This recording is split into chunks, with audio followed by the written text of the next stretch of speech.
All right. Welcome to the podcast, Connie. It's good to see you. Thank you. So happy to be here, Siobhan. Yeah, it's when Connie and I graduated from our counseling program, we shared an office for a year. We did. Yes, we did. I love that. Yeah, and so You were an easy office partner. Yes. and so I'm excited to talk to you today, Connie, and catch up, and to dig into your book and the work that you've been doing recently. Happy to. You bet. Yeah. So for listeners, could you share your background and yeah, and also how you came to write the book? Okay, you bet.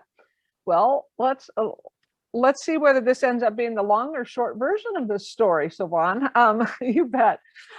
I was raised in Southern Oregon, and with parents who were really quite supportive, loving. They were also very rigid. In fact, if anybody looks at the Enneagram, both of my parents had pretty significant ones. They both have either a wing one or they are a one. And so let's just say that things were pretty cut and dried in my home growing up, pretty rigid. And yet they were very supportive. They were very dear parents. And my dad passed on. My mom's still alive. And I'm just really grateful for them. I grew up in a country church, and there again, rural Southern Oregon, and that church was my family. It was, to this day, I have such fond memories of the place and the people, and just grateful for that heritage. With that, one of the main pastor there, during when I was in high school, ended up kissing me on the lips 4 or 5 times at different points. And I think I was around 16. I don't even remember exactly.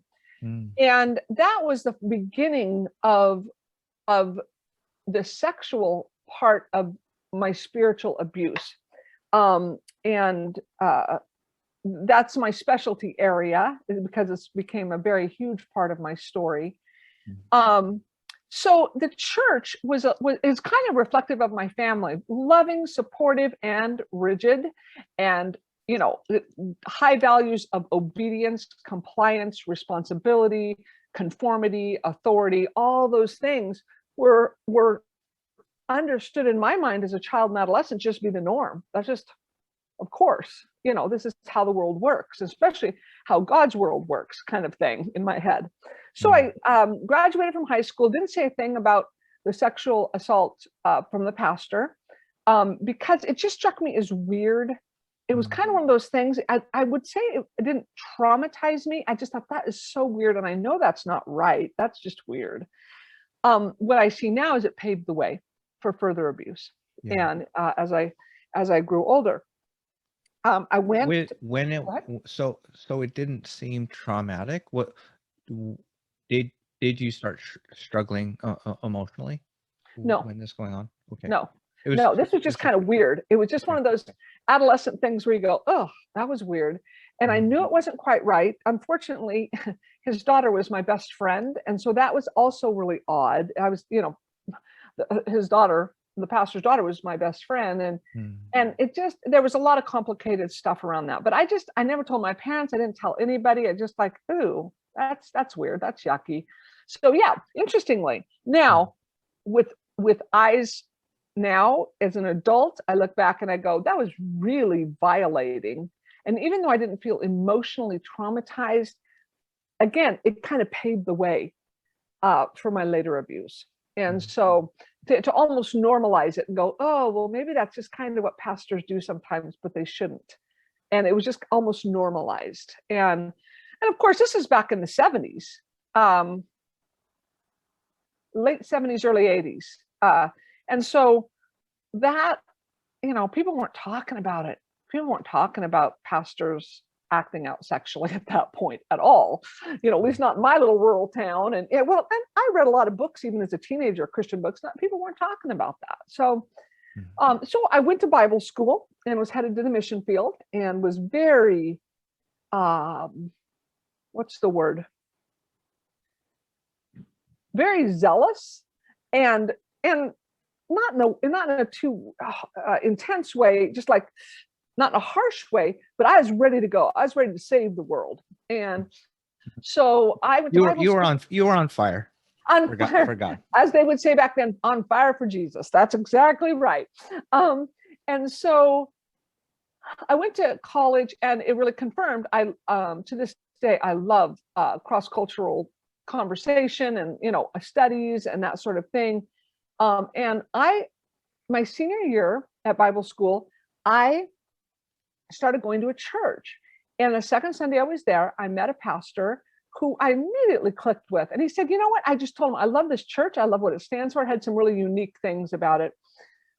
And he said, well, hey, if you ever want to chat more, come see me. And so that was the beginning of 5 or 6 years, actually 5 years, of what seemed to be a very innocent relationship with this pastor. And he was like my dad in Portland. He was 3 years younger than my dad, married with kids, a very powerful personality. And he really favored me. Looking back, that's called grooming. And he really favored me. I called him my dad in Portland. I just trusted him. And he opened doors for me to head to the mission field through our church. And so he really was pivotal for helping me progress in my career, where I wanted to go. And so for those 5 years, I waited tables at the old spaghetti factory downtown, or most of those 5 years I did that, and gave my heart and soul to that church. And it was, I loved that church and loved it. And honestly, I probably never loved a church as much as I loved that one during those good years. So the beginning of year 6, stuff started to change, and he started to make sexual advances, and that really traumatized me. Just some sexual advances. I was freaking out. I didn't know what to do. And so he had known you for 6 years. Yes. So you're in your early 20s now, I am now 25. 25, mid 20s. Yes. Okay, so he's seen you grow in your adulthood. Yes, I met him at 19, and I'm at this point I'm now 25 years old, and he continued to abuse me for 8 months, and I finally, I was terrified. I was entrapped because he told me that if I told anyone about this, that he was emotionally unstable, which he was actually, and I knew it. He was emotionally unstable, and that he had a gun by his bed and would kill himself. And so I was a raging codependent at that point in my journey, still a recovering one. But at that point, I made a conscious choice to say, I cannot have his suicide. I cannot bear feeling responsible for his suicide. So I will let my life go up in flames, because the church I was at, but as we likely know, reflected my family structure and my first church that I grew up in. It was rigid. On the outside, it was kind of cool and hip and, kind of the happen in place. And underneath, it was very patriarchal, extremely rigid. And church discipline was practiced regularly and publicly. And I knew that over the years I was there. I mean, I watched it happen. You knew it would happen if you told the truth. Oh, right. Oh, gosh, yes. And I mean, I hoped that maybe my phrasing at that time would have been, I would hope the elders know I never wanted this to happen. But I felt very responsible. And so finally, I believe I started dissociating pretty severely. I called it a personality split back then. I was losing track of stuff because I was so traumatized. And so I finally realized I'm not going to make it. So I told my abuser, you need to tell the leadership about this. If you don't, I'm giving you 6 weeks. I gave him a specific date. So I went back to Southern Oregon to my parents' house, 300 miles away, and waited to kind of see what was going to happen. And he sent a letter to the elders and a copy to me, and I got it in the mail. And it basically said what had gone on, that there had been involvement. This is how they said it back then, and still say it to this day when it's abuse. There was involvement between the pastor and Connie, and that was the party line I was accepting at that point. I didn't understand. I was so sexually naive. I didn't understand what was going on, and so that seemed good enough for you. Yes, I'm like, yeah. I mean, I was ready to come back and go, yes, I know. I don't know. I'm sorry. I'm so sorry. Was my posture on this whole thing. And so I came back to Portland within the day. Within 24 hours of receiving that letter, I called ahead and said, I'm coming back. I want to talk to the leadership. And everything was blowing up, of course, at that point. And okay, so let's stop the story right now. This, up to this point, is what I consider 25% of the horrible destructive impact of my abuse. From here on is 75%. A lot of times people focus on the sexual assault as the main problem. It's not. I mean, it's bad, but it is not as bad as what happened afterwards. What happened afterwards destroyed me. What happened with the sexual abuse traumatized me, but it destroyed me for about a decade. I'll get there in the story. So I came back, and the leadership blamed me. And I knew that I was going to have to make public confession of my sin. I'm putting that in quotes for those who are not watching. Public confession of my sin in 2 services. And then I was told that I needed to leave the church because the pastor and his family needed to heal. So, side note, any type of abuse is about power differential. I was young. No, I was female, first of all. I was young. I was an incredibly compliant personality, and I was single. All of those are on the low power differential structures in a situation like this. I was expendable. Completely expendable. I mean, they got me out of the way, and I did everything they said because I wanted them to believe that I was, quote, repentant. And I wanted to be accepted back. Oh, I wanted to be back in my church. I gave my blood for that place, and it was, I wanted to be back. This was my family. These were my people for 6 years of my life, early 20s. Those of us listening, the early 20s, now 6 years of my life goes by in a blink, but those were really formative years and very, very deep. So, so I came back, the elders blamed me. They were angry with me. And I got up in front of 2 services and confessed my sin. And it was unspeakably humiliating, shattering. I can't even find words for it. It destroyed me. It really destroyed me. And so I moved back on my 26th birthday. I moved back to Southern Oregon to live with my parents. I hadn't lived with my parents since I was 17. I started college at 17. I had not been. So I moved back to live with them.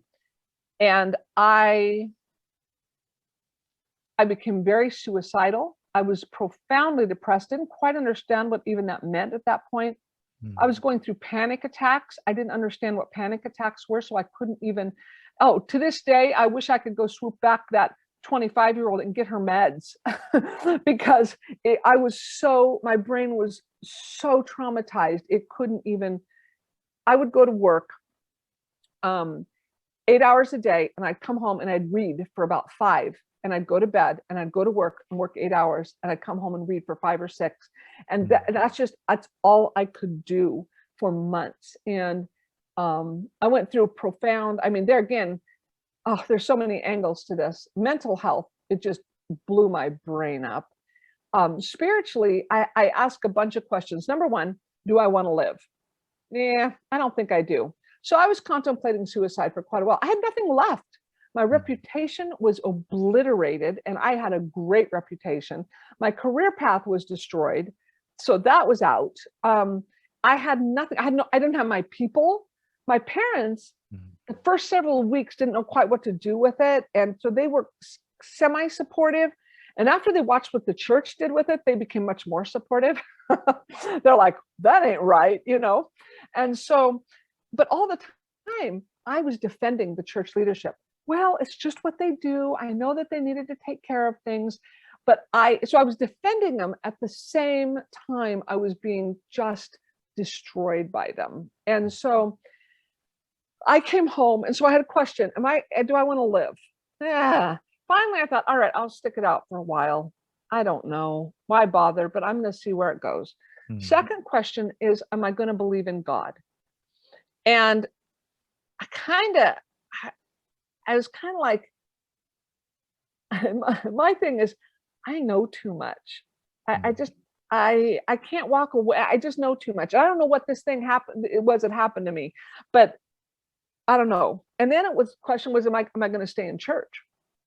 And I think in retrospect, a lot of people who go through leave the church. I think that is the most healthy thing they can do. Here's the thing. I was at a point in my life where my identity was so shattered that had I left evangelicalism, that was the only world I had ever known. And so had I left, I truly think I would have been untethered to the point I couldn't have functioned. And so evangelicalism was actually a grounding thing for me, even though those principles were part of what had hurt me so horribly. And it took me decades actually, of faith shifting and questions and wrestling to figure out where I might end up landing spiritually. But at that point, I jumped right back in to evangelicalism. And so I'm gonna pause you there. Because that's a choice you made when you were 25. Yes. Now you've gotten your training as a therapist. I'm sure some folks listening to this story are horrified at this idea that you're trying to make it work. Yeah. Evangelicalism, right? And rightly so. Right. Like why? Like, no, you poor thing. Can you say a little bit more about your decision with that? Because I think there might be listeners who are deconstructing their faith and their whether it's from abuse from church or sexual abuse, and just or just their own journey or whatever. Why God has allowed pain, or is that what He does? You know, so can you say a little bit more? Yeah. It really. I do think it had to do, and this is where I watch a lot of people go, you know, I counsel a lot of people who have my story, and people and their friends are like, why are you still in the church? Oh my goodness. And I get that. I get it. It feels almost like a woman going back to an abusive husband. And so it is from the outside, we go, no, sometimes. And yet it was all I knew, psychologically, spiritually, existentially. That framework was all I knew. And I think of me leaving at 26 saying, I'm out of the church. I'm done. God and I are good, but I'm out of the church. I don't even know who I would have been. I don't know how I could have found my way, single and 26, trying to navigate the world without an evangelical framework. It was just everything I ever knew. It was all the books I read. It was my career path. It was a professional. It was the whole thing.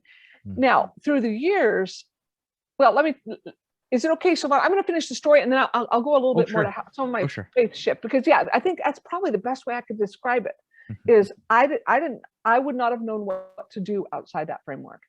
So I go to, I actually met my husband then in Southern Oregon. We started dating. Not recommended. Worked great for us. Not recommended. Okay, sorry about that. So you were saying you met your husband down in Southern Oregon.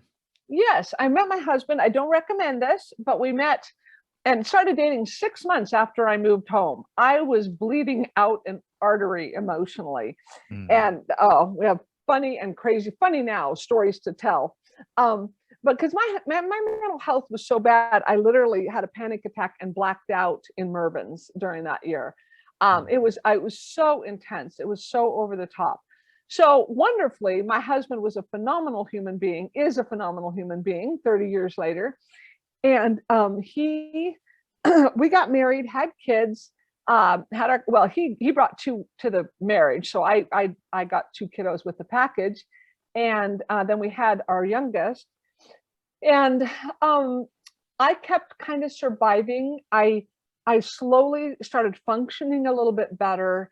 I finally went to counseling, and I found a counselor who was fantastic with the sexual abuse part of what happened to me. But nobody understood spiritual abuse. No one could explain to me the dynamics. What does it look like? How does it happen? What is the sequence? What do you look for? You know, I had no framework for what I had been through. Yeah. And I healed enough to 7 years later, I got in touch with the church that had abused me. And I asked to come back and see the church leadership and speak to them. And I brought a 6-page typed letter back that was frankly very gracious, but it was also very direct about the damage that they had done. And the leadership's response was, we do it the same way now, and you're not taking responsibility for your actions.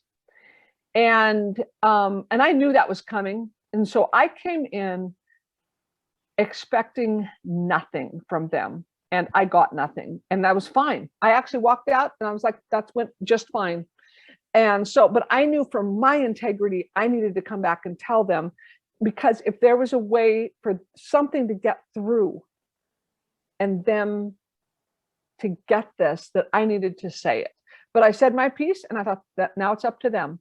One elder did stand with me. Interestingly, in that rigid church structure, he was pretty much booted out a year later and exited because he was starting to break rank with the rest of the leadership. And so that's how abusive systemic issues play themselves out. So, but no, I was told that, that they would say, at the beginning, I was told I was a threat to every married woman.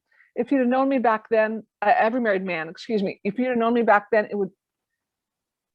every married woman, both of them, whatever. I was a threat to marriages. And that's actually really funny to me now, because if you knew me back then, yeah.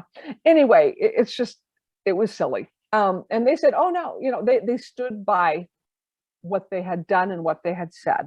Yeah. And there were no apologies. What? When they had you confess in those church services, and then you needed to leave for the pastor and the family to heal, you were blamed for it happening. Correct. I think they put some responsibility on the pastor, but the pastor came back and basically his public confession was talking all about his childhood abuse and how it had messed him up. So he played the victim at that point. And so I was the one that said I sinned, and without excuse, I just said it and made apologies, and makes me kind of sick now. No, it makes me more than kind of sick. It's just so sad. I feel so bad for that 25-year-old. Now I'd be like, well, I'm not going to say bad words on here, but no, not doing that, even a little bit. So, so he was brought back in and tried to be helped along and, get the marriage back together, and the marriage ended up blowing up. But, and you went to the leadership, but was he still the head pastor? No, he didn't come back. He didn't come back into pastoral ministry after that. He just came back to the church where people were trying to help him. Oh, so yeah. It was a multiple leadership model, so there was no head pastor. So anyway, so that was that, and it was beyond devastating. So fast forward, I go 7 years later, I talk to them. It was 10 years later, Sylvan, and I love telling the story. This is the epilogue of my book. When I first moved home when I was 26, I got a job in all things at Christian retail. And so I worked Christian retail, and actually it was kind of a lifesaver because, again, it was the world I knew. I was a Bible school grad. I was helping pastors find concordances, and I could do that. It was fine. And so I came back, and I remember that first. I moved home in on my birthday, late September. I got a job mid-October, and the Christmas season began. And those old fogies of us who are listening may remember Twyla Paris. And Twyla Paris's Christmas album, It's the Thought That Counts, I think that's what it's called, came out that year. And there's one song on there called In the Bleak Midwinter. Beautiful, beautiful song. In the bleak midwinter, frosty winds made moan, earth hard as iron, water like a stone. And I was sitting there listening to that, and I go, that is my Christmas carol. That is me. That I was like, I just was like, oh, good. I can't do Joy to the World and Silent Night, but that earth hard as iron, water like a stone. That is my life. It's bereft. It is cold as ice, empty. And so I remember listening to that and just connecting with it so deeply. Fast forward 10 years, I'm driving through the Fred Meyer parking lot in Medford, where I lived. And now I had kids, and people. Of course, I was functioning better by then, but all of a sudden, it was December, and that song came on, and I had to pull over. I started sobbing so hard listening to that song, and it was this really pivotal, beautiful moment of realizing I like who I am because of what I've been through. And I even went. I'll confess, the first thing I said to myself was, I'm glad it happened. And the second thought was, oh my gosh, no. Oh, gross. You are not glad that happened. You don't want that happen to anybody. And then I thought, no, I'm glad it happened. Not the horror. It was evil. It should have never happened. But it was so profound to me to realize what had been done in me. It was a feeling of, I used to be this pure pane of beautiful colored glass, just one big, beautiful pane. And at that shattering moment, it hit the ground and just flew. It exploded. And through those 10 years, all these different colors were now being put back together into something much more nuanced and beautiful and richer in a stained glass sort of metaphor. Interestingly, stained glass windows were a huge part of the church that I was abused in. And so it was a really interesting metaphor that immediately came to me at that point. And I can say from that point on, I really knew I could thrive. So Vaughn, nobody should have to take 10 years to figure out that they can thrive, that they can make it through, that their life can be worth something. And that's why I wrote my book. I went back to school after all that. So I went back to school to become a therapist. And while I was in school, it crystallized. I wasn't sure where I was going to go. Honestly, I wasn't sure, I'm going to help people with spiritual abuse. I really didn't know. But you'll appreciate this knowing the faculty, so Vaughn. I took a small group from Sandy Wilson. Sandy, yeah. Yeah. And I took small group and I built a curriculum for my small group for religious abuse survivors. And frankly, I think it's chapter 3 in my book is pretty close to that original curriculum. And it was defining what it is and what it looks like, what it sounds like, and to process that. And Sandy looked at me at the end after I presented, that day I presented it, and she said, you will be using this. And as I had been designing it, I knew that. And I'm like, yeah. So that was the beginning of my book in 2004. That would have been in 2004. So since when you were writing it, you probably knew, like, this is what I needed. So Vaughn, I was writing it for me. Yes, I was writing it for that 25-year-old me because I knew there were others out there. I knew that there were others out there that would be lost and utterly. Confusion is an intrinsic part of abuse. Confusion sounds too polite. It is. Sandy taught us like how important that is to understand. Yeah. Or she taught me like how, because she shared in her story confusion as a defense mechanism, Yes. Yeah. and for Because you can't people that look are it in the hurt. face. You can't. It took me years to say these men who I adored and looked to, all of them as father figures in a way. It took me years to say that was blatantly wrong. There was nothing okay about that, because I didn't want to have to do that. I adored these men, and I just thought they were the best ever. And then it turned on me, and I defended them. So the confusion, yes, the defense mechanism is very deeply in there. And yeah, and frankly, it just is confusing too. It's like, wait, my whole brain has been wired that this is the right, okay thing. And now this church leadership is treating me this way. Why does it feel like it's killing me? This doesn't seem okay, And now I'm like, well, yeah, it would, of course. And so anyway, When you're in the middle of it, you can't see it objectively. You can't see it you clearly. can't. You Yeah. can't. And so I really wrote the book and all, the seminars I've done, the course I made for me back at 25 to say, and honestly, it was probably been more like 27 or 28. I don't think I could have swallowed that material the first year or two after the abuse. I think it would have been too much. I think it would have been overwhelming. But once I got a little bit of distance from it, I could have healed up so much quicker if somebody would have known what actually happened to me, could name it, and could help me understand the dynamics of it.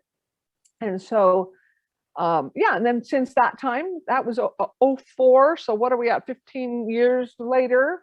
I put out a book a couple years ago, and doing a lot of speaking on it, a lot of advocating, a lot of education, and it's a huge, huge part of my heart.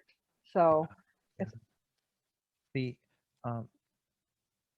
you mentioned you had a counselor that helped with sexual abuse, yes. and then you were able to address the spiritual abuse. Can you share a little bit for listeners, Connie, like the similarities of recovering from sexual abuse Mhm. and religious abuse, You and bet. maybe some of the things that are different Yeah.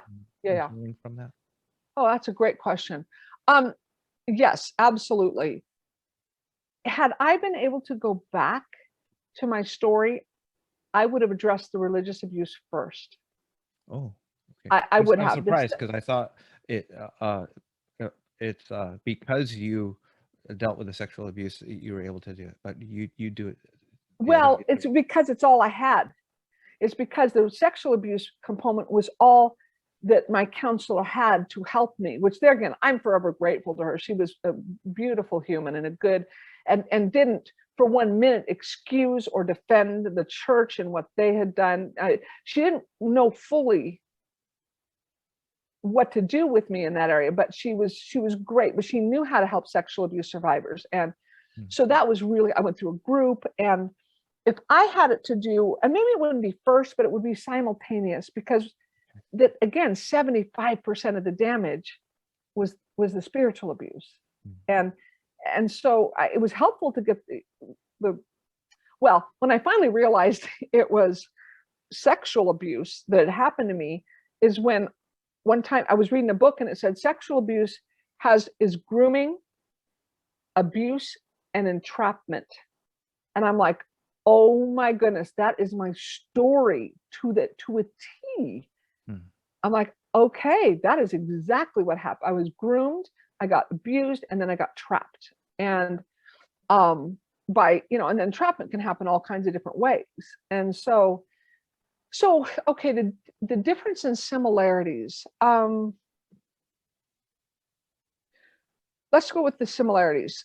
Both betrayal by people you trust, um, profound betrayal by people you trust, being objectified by people you trust.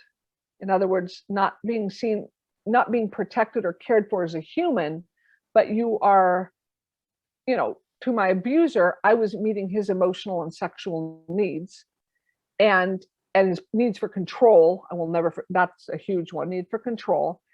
And I was objectified by the church leadership as a scapegoat and something easily dismissed and gotten rid of, so that life could get back to equilibrium, that homeostasis could come back and life could go on as normal. And if I was around, that couldn't happen. So again, I was objectified in that way. I was a pawn that needed to be discarded and gotten out of the way, sacrificed in a chess game, like, well, that one's got to go. And abuse, I guess I'm going to go back to this issue, Sylvan. All abuse is about power differential. If I tell the story, if a 5-year-old girl comes up to me at the park and looks at me and goes, "You're ugly and you're dumb," that's mean, might even hurt my feelings, but it's not abuse, because in just about every way, I have more power than her.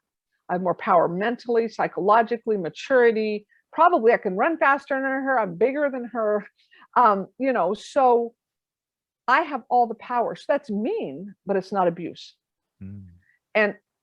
But if I go, let's say I'm a woman going through a divorce that's just been brutal, and I'm just bleeding and emotionally just barely holding it together, and my attorney looks at me and says, "You're ugly and you're dumb," that then is abuse, because of the massive power differential involved.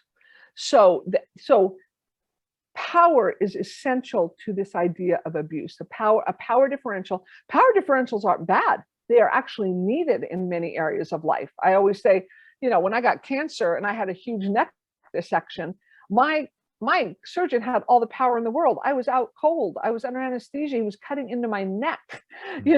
That's just about all the power. He had all the power. He was a wonderful surgeon. He did not abuse that power. So it's not power differential that's the problem. It's the abuse of that. So, and the misuse of power. So both of these have to do, both sexual and spiritual have to do with power differential. I held less power than my sexual abuser. I held way less power than this group of men, middle-aged men, who, I didn't have any power in that. So, so those are some similarities right off the top. The differences, well, another similarity, they both hit the soul of a person. They both hit some really, the violation of both of those goes right to the soul.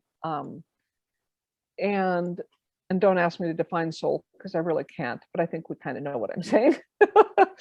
So I think spiritual abuse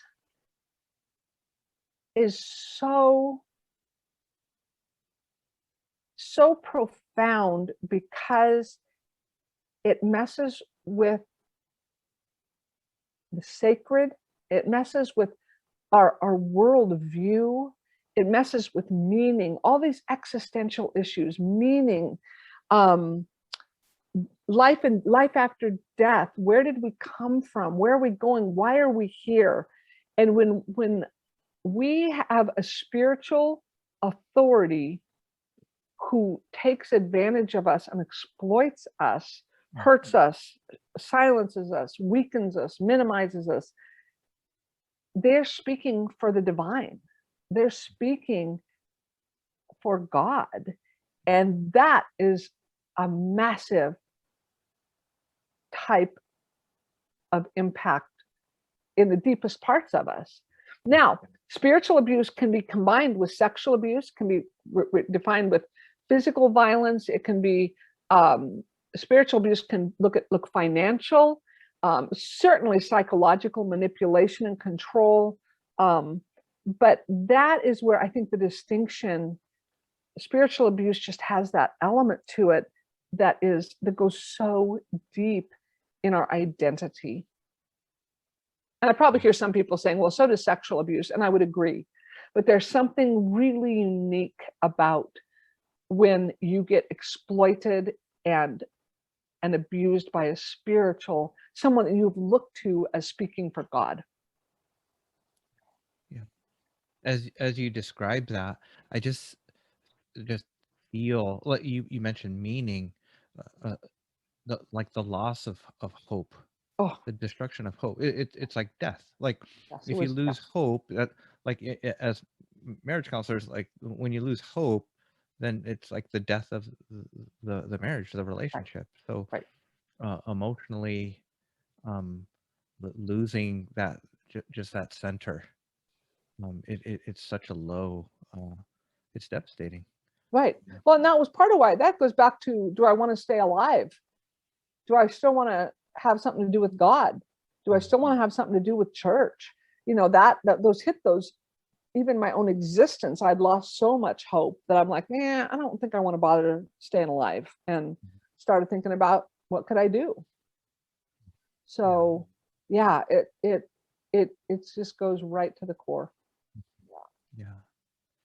The uh, uh, I want to end with things that folks that have been hurt by this, Yeah. what they can do. But before that, I want to ask you, Connie, what what can church leadership or churches do better with folks that have been hurt in this Yeah. way?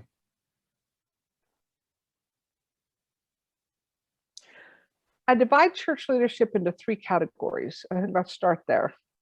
Over here are the people who get it. They get power differential. They get the power that they have, and they are extremely careful with it because they know how it can be leveraged, and they're very cognizant of that. Then you've got people way on the other side who love their power and they're fine using it to exploit and get what their needs met through it as a spiritual leader. Hmm. You've got this in between crew, and they're my crew. They're the ones I want to talk to, because I don't have an audience with these guys. I could name names, and many of you would know who I'm talking about, a list of people, on a national level who have loved exploiting their own power and bullying.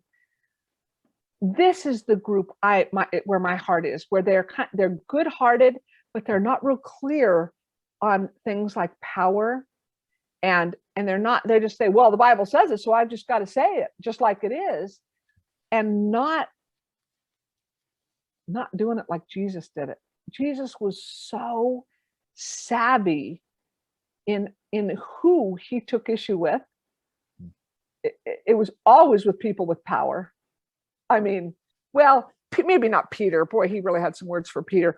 His strongest words, though, 90% of his strongest words were for religious leaders. And this is where, when I started thinking about writing a book, it was terrifying, because I knew I would be ostracized from,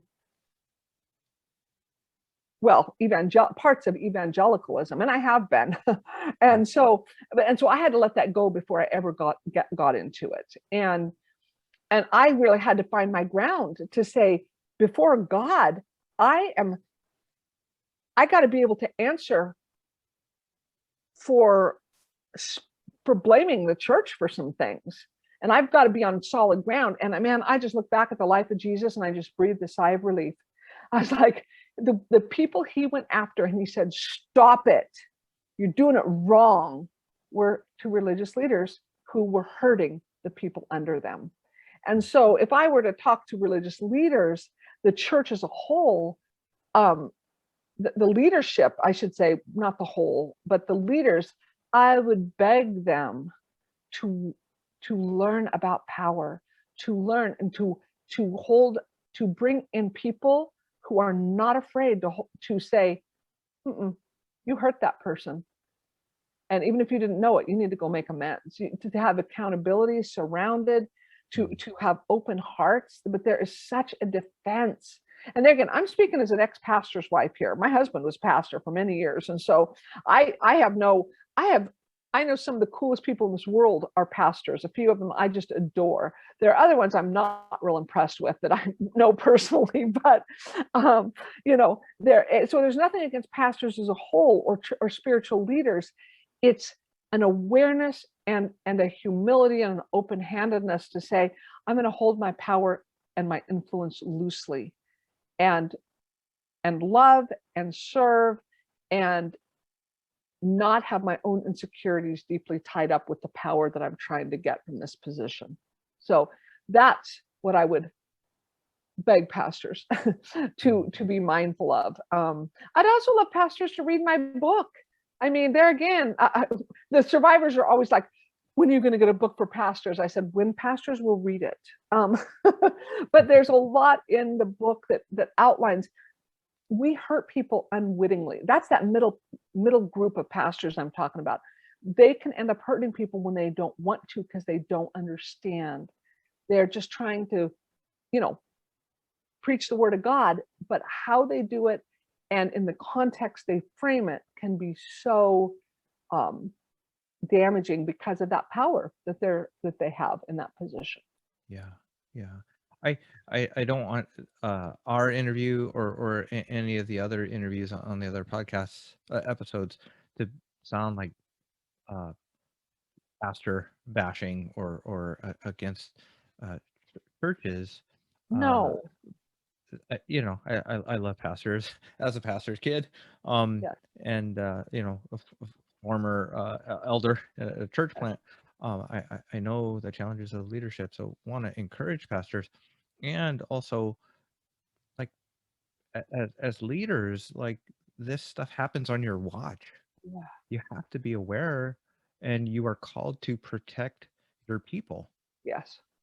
The Not your kingdom. the souls of your people, the lives of your people, to shepherd. Well, that's a Christian term, to protect your Protect people, the to care. people, Yeah, not the institution. I yeah, think I could do another hour on that, but yes, the humans in that institution, not the structure. And we have unconsciously, I believe, I'm going to give us all the benefit of the doubt, deeply wanted to protect the institution at the expense of individuals. And that's just really, it's carnage that's left from that. yeah. I'm glad you've written your book. One thing I appreciated about it, reading through it, you would have these gray pages of moments of like, we're gonna pause here, we're gonna take a breath because this is very painful and hard to deal with. I'm sure as you read my story, stuff is coming up for you. I'm gonna teach you how to work through trauma and work Right. Let's do through, self-care and compassion yeah, as we process that. yeah, Yeah. because you are my friend. To read your story, you go more in depth in your book. It just hurt to read, Connie, and just even witnessing your story, like those self-care things were helpful. Just reading your story, but just I can't imagine even like for people that have gone through this. Yeah. It's hard to face it. Yeah. But Connie has written such a good book, to go slowly through Yeah. it. And if you can't even, there have been people who started it and looked at me and said, Connie, I know I need this book, but I can't do it yet. And I say, good, don't, not until you're ready, because there's a time for it. Mm-hmm. Yeah. So you've not only written a book, you have other resources on your website, and you've I got some do. You probably events. post this, but the website's conniebaker.com, and it's got just about everything I do, from my online course to a bunch of videos, to a bunch of podcasts I've been on, to a bunch of TV programs I've been on, just all kinds of fun. So that's on the media page. But yeah, there's the book. Oh, and I have an online group. In fact, I think I looked yesterday, we're at about 850, and it's called Overcoming Religious Abuse Community, and it's on Facebook. And yeah, it's a very supportive, safe community to hear other people's stories and to process your own. Yeah, so that's helpful for folks that have this in their past. Would that group be helpful for therapists who want to learn more about how to help people I in this have area? many therapists in the group who've said, when I ask one of the questions upon entry of the group to get in the group, why do you want to, what is it you're looking for? And all of them say, I'm a therapist, I want to be more helpful. I'm like, awesome, happy to have you. Okay, yeah. Do you do consultation for other therapists I do. in I this do. area? In Okay, this area. great. Happy to. Yeah. So as we wind down our time for today, Connie, what's next for you? Yes, what's next on the docket? Well, I've got some fun things coming out, hopefully soon, two different branches of things. One is a line of, it's going to start as greeting cards, but Brooke Baker and I, you know Brooke from theater, right? I think Yes. if you remember Brooke. Brooke and I are business partners, and we are starting a line of greeting cards called Dear Survivor. Mm. And we have, we're going to be getting out our first 15 or so messages, and with hopefully by the end of summer, and having the cards ready. They're beautifully, we've hired a graphic designer, and I've written the quick little quips for Dear Survivors. Things like, Dear Survivor, you matter, your life matters, your story matters. So, it's stuff like that. That's our lead one. But we've got just little things for greeting cards for friends to give to other people. Hopefully this is going to end up being magnets, stickers, mugs, and all big line of fun stuff. We got vision here over the next few years. So very excited about that. I think it's going to be a wonderful tool for people, both survivors and friends of survivors, to be able to support each other. So that's fun. And the other thing I'm starting something called question mapping. I have fallen in love with questions. I've always loved questions, even before I was a therapist. And Siobhan, when you ask that question that's framed just so for your client, and they go, oh, and it paves the way for the answer that they need, that they've been looking for. And so I'm playing around with question mapping, and I'm probably going to have a podcast coming out maybe this fall. I don't know. I'm still playing with what it is, but it's around the power of questions. And we have the answers inside of us. We have so much wisdom in this trillions of brain cells. If we can get them connecting right, questions open up areas that answers or even data or facts don't open up for us in our brain. And so I'm pretty in love with questions and the power of them. So I'm doing question mapping around anything from how to deal with anxiety to better your relationships to get unstuck. And so we're going to have like lists of questions to help you in all of those areas. So very fun. Nice. So you've got those resources coming out. Are you doing any trainings or workshops or conferences? Yes, I have a live one. I've done several recently, and there again, you'll be able to see all these, the ones that I've videoed on my website. So there'll be all kinds of there. We just did a TV thing the other, like 2 weeks ago. It should be up in a few weeks. But a live, what I have on the docket coming up is in October 23rd, there is a spiritual abuse forum for education, acronym SAFE, S-A-F-E, in Portland, Oregon. And it is for religious abuse and cult survivors. And it is powerful. They bring in some people from all around the nation to speak. And I don't know all the details yet, but it's in October. So check that out. Facebook, they have a Facebook page, a spiritual abuse forum for education. So, and it's just helping people understand what they've been through and get some healing. So that'll be a really all day conference. Nice. And October 23rd. Great. It's been so good to see you again. It's been a while. Any last words for listeners, Connie? Yeah, I'm gonna specifically talk to religious abuse survivors who may be listening to my story and go, either I went through what she did, or oh, maybe it's not as bad, but no, you still went through something, or maybe it's worse and you still went through something. Two things always come to mind. Number one, I see you. I see you. I know you're out there. You're not alone. I've got a group over a couple of years, 820 people who are willing to go into a group. A lot of people know about it and say, I don't want to go into it. It's too threatening. It's too scary. These are people, I mean, we're all over. Religious abuse survivors are all over. So I see you. And number two, I hope from my story and me just being here that it says there's hope.